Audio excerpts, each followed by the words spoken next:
and welcome to another update on the COVID-19 pandemic that we have across the world. I had some questions about what happened to Dr. Leon Venter's wife that also tested positive. Today I'm privileged to actually speak to her in person and ask her about her journey and how she recovered. Isabel, welcome to the talk today. Hi, hello, Schalk.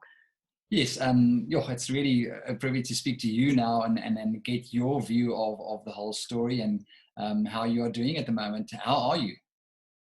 I'm perfectly fine. Thank you very much. I feel healthy and, in fact, I felt healthy right through the whole period that I was positive. Okay, so I was positive. Okay, so you actually never developed any fever, any high temperature? Not at all. That's what is so interesting. So I would probably be one of those people that infect all the others without knowing it. I would have if I hadn't had the test done. Okay, and any dry cough or any other symptoms, or really nothing? I did have a cough at some stage, but that wasn't it wasn't undue. It's just in the morning could be a cough or something like that, but not that I felt ill or at all. Yeah.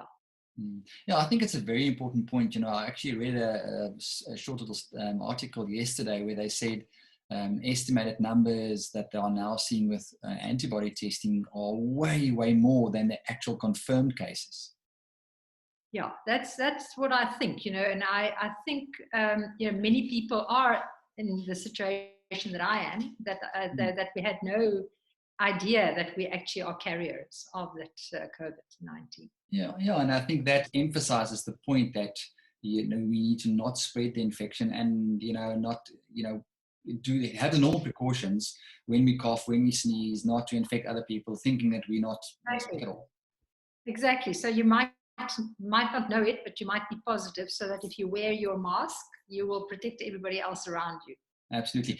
On that point, if we go back to your journey and where you actually contracted the virus, being on a conference in Europe, a lot of people there might have been positive. You spoke to me about the situation in Spain. Exactly. It was very interesting. When we arrived there, obviously everybody knew about the virus in China, but very little was known about the virus anywhere else in the world. So we were aware of it, and we were surprised to find that, nobody wore masks. Well, there were basically two people from, I think, probably China or Japan or so, and they wore, but just two people out of 700 attendees that wore masks. So it was surprising. And then also, as the previous with Leon, we showed you how the people were in the streets and how they actually enjoyed every day, thousands of people in the streets, nobody wearing masks. So it was really not an issue at that stage. And it shows how quickly it changed. I mean, how that was the beginning of March.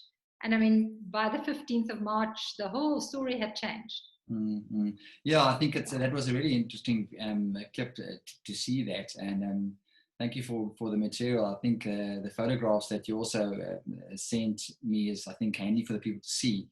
What it looked like in the hotel where you stayed in the conference cities and how close contact they were. Exactly, yeah. And although, we did ask at the conference, were there some cancellations? And they said yes, there were, which is interesting.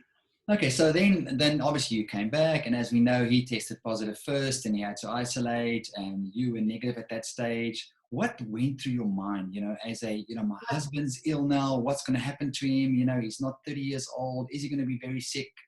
What was your emotions like? It is actually quite a shock, because when he received the message that he was now positive, we received that via cell phone notice, and I thought, it's obviously that I will also be positive. I mean, it's just logical because we spent all the time together in Europe, and so it's obvious, and at the airports and in the planes, etc.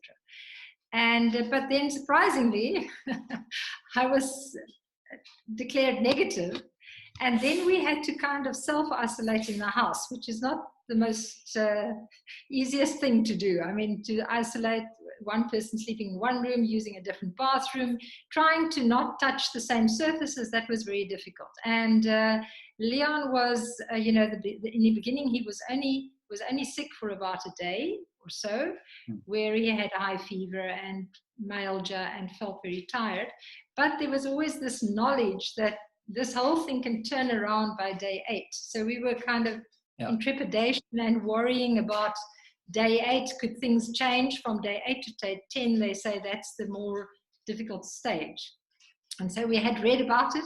So at that stage, we were very worried. But fortunately, we were very, very fortunate, and we feel very blessed. He did not develop any other symptoms. So, and then for him to return to work, we decided after 2 weeks, which is usually the time that they think that you then recover fully or that you're not contagious anymore.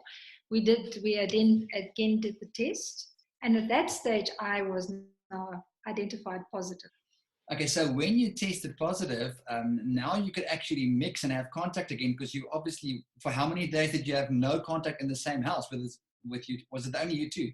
That's right. So it was like, it was actually, he was, we had the test done on a Friday, and on the Sunday he only received notice that he was positive. So from that Sunday until the next Friday to Friday, we did the next test, and then only I knew. So it was basically for 12 days that we were isolated from one another. Well, yeah, it's difficult to try and get it right and actually make it work. And like you say, not touching all the surfaces and all that. But obviously, so when you were positive, now it was a bit easier then. It's actually in a certain way I was relieved, because now it's fine. Now we can we can live our life normally again. But it's still, in the back of your head, it says to you, but are things going to change? When exactly did I turn positive? Where am I now in this range? And when is my day 8 going to turn up? So you kind of, you do worry. You wait for the fever to develop almost. You wait for the fever and the coughing. That's right. And you have a sleepless night, and you think about all the consequences, etc.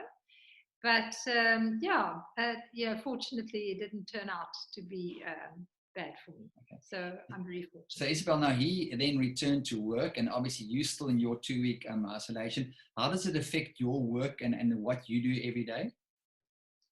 Yeah, I'm fortunate that I have, I have students that I always contact through Skype. So in any case, some of them are in Khartoum and others are in Zimbabwe. So I contact them in any case via Skype, so I could continue with my work, which is great. And so now after 2 weeks, I'm also now declared healthy. And I have proof for it. If you say that you've been declared healthy, did you receive a document that says you are well now? Yes, well, that's what's so interesting is the National Institute for Communicable Diseases. They contacted Leon every day, which was very impressive, to try and find out what his symptoms were. They kept very good contact with him. And so at the end of this 2-week period, they declared him healthy, and they did the same with me. For him, it was like 3 weeks after his that he was diagnosed, but for me they did it after 2 weeks, because according to their latest research, it is after 2 weeks you're not contagious anymore. So they gave me a certificate. Okay, so just to be clear for everybody, you didn't have to do a test again, and they also don't recommend you to do another test because it might still look positive because of the way the test works. But you did get a document, and you are now one of the statistics that says you have recovered. That is correct. And they what is interesting is the reason I think why they don't want to test a person so many times, because they have a shortage of these tests. So they prefer to just, after 2 weeks, they did declare you healthy. Absolutely. Isabel, thank you, for all this information. It really helps. A final word of encouragement and hope that you can give people out there that might still have to go through this that you've been through? I think that, everybody, all of us, and I think even us that have had this virus, we don't know actually what it entails. And so it's very positive to know that, for me, that I'm also not the youngest and I did not develop any symptoms. So I think most of us will perhaps get through this without much symptoms or illnesses, etc. It's just that we need to be aware that we can be contagious and infect others. So I think the idea to wear masks would solve a lot of problems, I think. Yeah, I think, like you say, if whichever country you're in, if your lockdown period ends, to know that you still need a lot of people to develop immunity, and yes, to protect especially the vulnerable and the older people and the immune compromised and all the at-risk people, from that, because like you say, there's probably a lot of people like yourself and younger people that walk around being positive but not even know that they really are sick.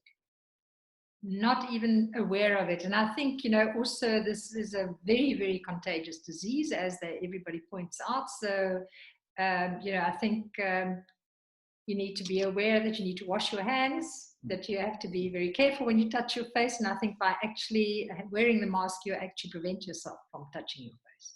So that's a kind of a reminder that you shouldn't. Well, thank you very much. And I'm sure it's been very encouraging for everyone to watch. Thank you very much for inviting me. It was a pleasure to speak to you. Thank you, Isabel. And yeah, that was the feedback that we got from Isabel Venter, and we are really glad that she's well, and the wonderful message of hope and encouragement.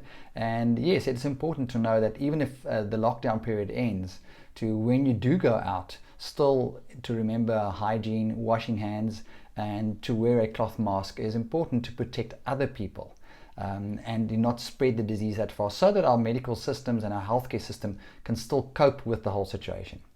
Thank you for watching, and remember, stay home, stay healthy, and stay safe.